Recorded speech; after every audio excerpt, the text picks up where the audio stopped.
అయితే ఈ యొక్క సెషన్ లో మనం ఈ యొక్క స్టాక్డ్ కాలమ్ చార్ట్ గురించి డిస్కస్ చేద్దాం. Okay, so stacked column chart అనేది ఫస్ట్ దీని యొక్క వే ఆఫ్ వర్కింగ్ అంతా మనం చూసినట్లయితే చూడండి ఇందులో ఉన్నట్టుగానే. సో ఇలాగా కాలమ్స్ లో డేటా అనేది కంపేర్ చేస్తా ఉంటుంది ఇలా. ఓకే, సో మన రిక్వైర్మెంట్ అనేది ఈ విధంగా కంపారిజన్ చేసే విధంగా ఉన్నట్లయితే ఈ యొక్క విజువలైజేషన్ ని మనం రికమెండ్ చేయొచ్చు. చూడండి ఫ్రెండ్స్, నేనేం చేస్తున్నాను అంటే ఇందులోకి డేటా తీసుకుంటున్నాను.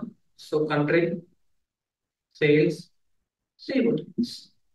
ఓకే, నెక్స్ట్ దీంట్లో మనం చూసినట్లయితే డేటా లేబుల్స్ ఆన్ చేసుకున్నాను. చూడండి, total labels total labels on చేసుకోండి. జూమ్ స్లైడర్ కావాలంటే జూమ్ స్లైడర్ కూడా ఆన్ చేసుకోండి. చూడండి ఇలాగ మనం జూమ్ చేసుకోవచ్చు. అంటే చూడండి ఇలా.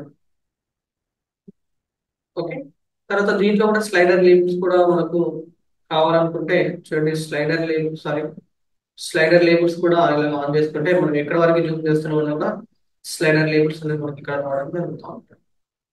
నెక్స్ట్ దీన్ని రిబ్బన్స్ కూడా కావాలనుకుంటే చూడండి రిబ్బన్స్ కూడా వచ్చేస్తూ ఉంటుంది ఇలా. తర్వాత దీనికి చక్కగా మనం కొన్ని ఎఫెక్ట్స్ ఇచ్చేద్దాం. Border, shadow. ఓకే, సో ఈ విధంగా మనము స్టాగర్డ్ కాలమ్ చార్ట్ అనేది యూజ్ చేస్తాం. సో ముందర సెషన్ లో ఇవన్నీ కూడా కలిపి ఒక రిపోర్ట్ చేయడానికి రిపోర్ట్ చేస్తాను. సో ఇది మనం బేసిక్ లో ఉన్నాం కాబట్టి ఒక్కొక్క విజువలైజేషన్ గురించి మీకు ఎక్స్ప్లెయిన్ చేస్తున్నాను. Thank you.